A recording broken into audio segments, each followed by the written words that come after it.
1001, c'est la 1002, 1003, 1003.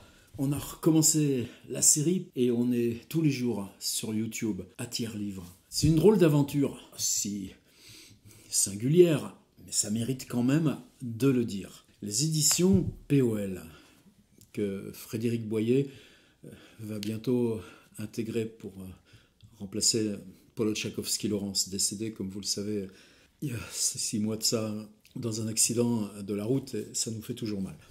Jean-Paul Hirsch, leur directeur commercial, mais une sorte d'alter ego, de bras droit de Paul Tchaikovsky-Laurence depuis très très longtemps. Quelqu'un du métier, trimballe en permanence avec lui, je l'ai vu, un petit appareil numérique très simple. Quand les auteurs viennent chez Paul, 33 rue Saint-André-des-Arts, signer leur service de presse, devant la fenêtre sur la cour, avec les bouquins qui viennent de sortir, il les assoit et il leur demande de parler du livre et souvent d'en lire un extrait. Je crois qu'il y en a plus de 450 maintenant. Donc, grand respect pour... il y a eu Bernard Noël plusieurs fois. On le voit évoluer même au cours des années, Bernard. Il y a Charles Julier. Et pourtant, c'est pas quelqu'un qui parle facilement, Charles. Une fois, dans un taxi qui emmène Jean-Paul Hirsch et Charles Julier à la maison de la radio. Essayez de le retrouver, celui-ci. Il y a Novarina, il y a Leslie Kaplan, il y en a d'autres. Et souvent, des auteurs dont moi, j'ai jamais entendu parler. C'est comme ça qu'il y a 4 ans, j'avais découvert comment Pierre Patrolin parlait de son écriture. Le livre s'appelait « Traversée de la France à la nage ». C'est encore quelque chose qui vous balaye à distance de façon totalement incroyable. Et celui-ci, c'est pareil. En plus, bizarrement, il s'appelle aussi Traversée, mais c'est pas du tout fait exprès. Le gars s'appelle Francis Tabouret. Il a publié dans différents collectifs, revues, mais moi, je ne connaissais pas du tout. Et juste, je lance la vidéo, je le fais un peu systématiquement, puis les yeux, comme ça. Vous savez, c'est bizarre. On entend une parole, peut être simple, il ne passe rien d'extra, mais on sait que le gars, il est dans l'écriture. Il est juste. Il touche des trucs où on le sent passer parce que c'est l'endroit pile où, chez vous aussi, s'inventent des livres. Cette vidéo, je mets le lien juste en dessous. Le livre, je l'ai acheté ce dernier mercredi dans la très belle librairie de Nantes qui s'appelle Coiffard, qui est autrefois une vieille librairie. Elle va fêter ses 100 ans l'an prochain, 2019. Mais depuis 8 ans, il y a un nouveau directeur. Elle est complètement dans la course, complètement ravivée. Les libraires viennent de Paris ou n'importe, mais c'est pas un critère qu'ils viennent de... Ils ont tous entre 25, 30, 35 balais. Et ça pulse dans cette boutique. Il y avait le rayon avec toutes les nouveautés POL. Évidemment, je cherche Francis Tabouret, Traversée. Figurez-vous qu'il n'y était pas. Il y avait toutes les publications récentes de Paul. Et puis, il y a un peu de ronron là-dedans, hein. On le sait tous, c'est des livres Paul qui ressemblent à des livres de Paul. Bon, ça les regarde, c'est leur problème. Mais mon Francis Tabouret, alors quand même, je regarde juste un petit peu au-dessus, et il y était. Il n'était pas sur la table à l'horizontale, il était en rayon. Alors que, pour moi, ce bouquin, il faut qu'on se mette tous à le faire exister. Alors pourquoi c'est pas le ronron des presses littéraires et autres qui se l'accaparera et puis vous dira pourquoi? Eh ben moi, je vais vous le dire à ma façon. Je vais vous lire juste le début. Je suis convoyeur de chevaux. Je voyage avec des chevaux dans les soutes d'avions de marchandises, une sorte de steward équin ou de livreur, soigneur de bêtes à 10 000 mètres d'altitude. Les avions, la vitesse et les réacteurs, mais les oreilles qui se pointent quand on s'approche au fond des carlingues, les sabots qui grattent le sol de fer et d'air, le bruit des mâchoires, le poil qui colle à la main et dit la peur, les naseaux, les yeux inquiets ou joueurs, les crins, le ciel et les nuages, mais du foin et de l'eau. Métier aussi de l'étrangeté, des kilomètres avalés, lundi Amsterdam, mardi Tokyo, mercredi Abu Dhabi. Métier du monde par saut de puce, puce volante, envolée, soigneur de bêtes volantes. Métier de tarmac et de tampons sur les passeports, de frontières passées, de langues mélangées, heures d'aéroport, d'avion, de soutes d'avion, et au bout des heures de vol, la pincée, le tout petit, l'instant, ce qui est vu par la fenêtre d'un jour ou de quelques heures avant de rentrer, l'image volée d'une ville, d'un pays ou d'un continent, ramener dans ses yeux une ville d'immeubles au milieu des montagnes, ou une autre toute de verre, une terre rouge, un casque de faucon, ou un homme fuyant dans un bus, un air bon, un autre si chaud, quelques chèvres ou une vache, une nuit, la lumière de minaret, une étendue d'Argentine, une image ici, une autre là, métier de notes éparses, de petites impressions du monde picoré. Un jour de ce métier, un homme m'a dit, aux Antilles, tu ne peux pas y aller en avion. Il m'a dit que les lignes avaient été fermées, qu'il n'y avait plus de ces avions de marchandises qu'on appelle cargo, que le fret était maintenant chargé sous les passagers et que les chevaux qui ne rentrent pas là-dessous avaient dû prendre la mer pour traverser l'Atlantique. Il m'a dit « Les chevaux embarquent et traversent sur des porte-containers ». 3 mois plus tard, j'étais sur un bateau avec 12 chevaux. On naviguait sur l'océan, vers la Guadeloupe. J'avais embarqué pour le très grand large et pour le temps long. Pour l'Atlantique, les vagues, les terres lointaines, parce que l'immensité des océans sur les cartes du monde, 13 jours d'eau. J'étais au Havre, je me suis retrouvé à Pointe-à-Pitre. Mes souvenirs de traversée sont assez flous. La ligne d'horizon, le teint des vitres de la passerelle, la chaleur et le bruit des machines, le vent, le lent roulis du bateau qui si souvent est torpeur, l'envie parfois furieuse de tempête, le regard des bêtes, mais d'événements, d'un lendemain qui serait différent d'une veille, je ne me rappelle pas. Je crois que j'étais hébété d'eau et d'horizon. Le bateau va de jour comme de nuit, et il pourrait continuer de naviguer pendant des semaines sans qu'à bord on s'étonne de ne jamais rien rencontrer. En mer, le seul qui se noie vraiment, c'est le temps. J'ai débarqué, ne sachant plus combien de jours j'avais été en mer. Alors, on pourrait me dire, ouais, c'est le début, on est dans des banalités.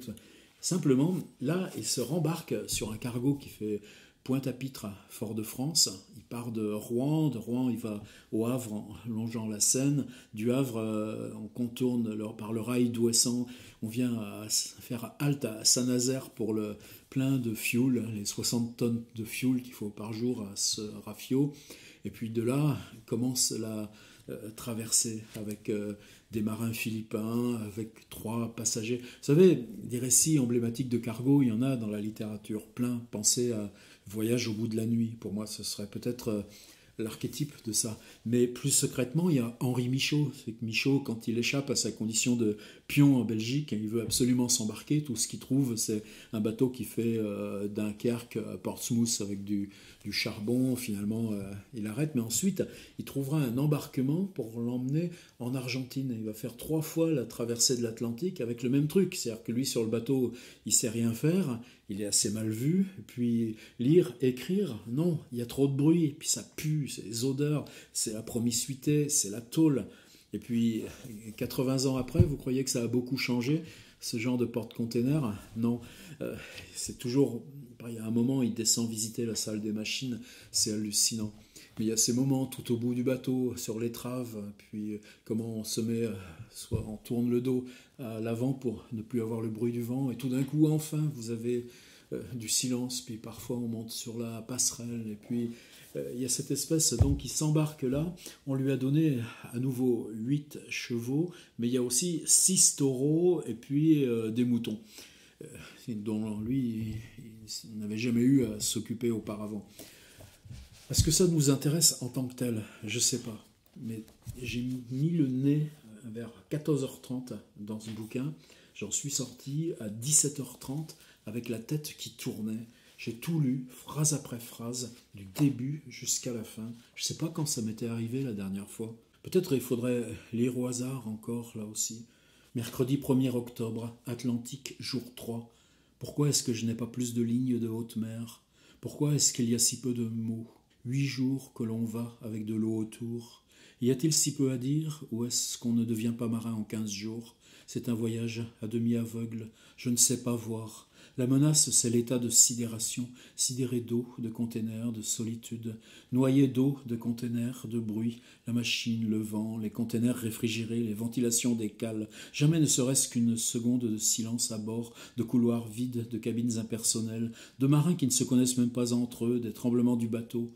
Alors le tropisme, c'est les bêtes, tropisme du soigneur et tropisme animal. Allez, encore. voir les bêtes, vérifier que tout va bien, parce qu'elles sont seules au milieu de l'eau, au fond de la montagne de fer, qu'elles ont peut-être renversé leur seau et qu'il commence à faire chaud. Les taureaux m'inquiètent, ils ne mangent pas assez, qu'il y a peut-être une blessure, et qu'on est si loin de la terre, qu'on n'est pas chez soi, on est au milieu de l'Atlantique avec 8 chevaux, autant de taureaux et 15 moutons, voilà ce qu'on vous a confié, des vies sur l'eau. Allez voir les bêtes contre la sidération parce qu'elles mangent, parce qu'il y a les langues qui vont chercher le foin, les joues pleines des moutons et des taureaux allongés qui mâchent et remâchent encore, parce que l'odeur du foin, parce que l'odeur du copeau, parce que je pourrais repasser un coup de balai, parce qu'il faut regarder le poil qui dit tout d'elle, parce qu'il y a les crinières que je démêle, les queues que je démêle, les plaies à soigner, parce que dans les plaies il y a du sang, parce qu'il y a leurs yeux qui vous font confiance, mais qui parfois quand même semblent se demander si là est leur vie, maintenant, sous la grue, dans cette tranchée de fer, horizon 2,50 m, un autre container, depuis combien de jours déjà? Je crois que j'ai plus regardé les bêtes que la mer. Et ainsi de suite, et ainsi de suite. Ce qui est dérangeant dans ce livre, c'est que le type voyage pour gagner sa vie, il n'y a pas de triche. Écrire, c'est entre les voyages. Il a quand même emporté des bouquins, il nous dit même lesquels, de temps en temps. Il y a des heures calmes où on peut lire, mais l'abrutissement ne le permet pas trop. Puis il y a cette promiscuité avec ces matelots indiens qui vivent dans une seule cabine, toute resserrée, parce que ils sont peintres et ils font des travaux de peinture pendant le voyage, et puis des matelots philippins qui ont 3 mots d'anglais mais qui le dimanche l'invitent à un karaoké. C'est très peu, mais ce très peu, c'est on nous raconte pas un voyage en mer, on nous raconte la condition humaine, le rapport aux autres, le rapport à la beauté, le rapport au temps, quand on se confronte au plus humble de la vie concrète. Mais l'astuce, c'est qu'il y a aussi le groupe des animaux. Moi, j'y connais rien en chevaux, j'y connais rien en taureaux. J'allais dire, ça m'intéresse pas beaucoup. Mais cette relation qui s'ébauche entre le bonhomme et ses animaux fait que tout d'un coup, la condition animale de ce qu'on est chacun de nous reprend le dessus. Et puis, c'est ça qui va donner cette espèce de trame lancinante. On n'est pas dans un bouquin long. On est dans un bouquin qui fait 150 pages, mais quand même des pages solides, consistantes, avec toute une espèce de teneur poétique continuelle. Mais c'est pour ça qu'évidemment, ce type-là, il parle de Michaud dans la vidéo dont j'ai mis le lien derrière. Quelquefois, on peut se faire plaisir avec un bouquin, mais quelquefois, là où le bouquin vous dérange, ça va bien plus loin que le plaisir, parce qu'on porte tous ces images de la mer, ou Conrad, mais il se passe quelque chose d'autre en plus. Ce genre de livre réveille tous les livres que vous avez lus et qui traitent ou traversent la même question. Bien sûr, c'est d'écriture qu'il est question. Ça s'appelle La Traversée, le gars s'appelle Francis Tabouret. Allez l'écouter parler, c'est chez POL. C'est pas les livres qui font le plus de bruit qui pour nous sont les plus importants. À demain.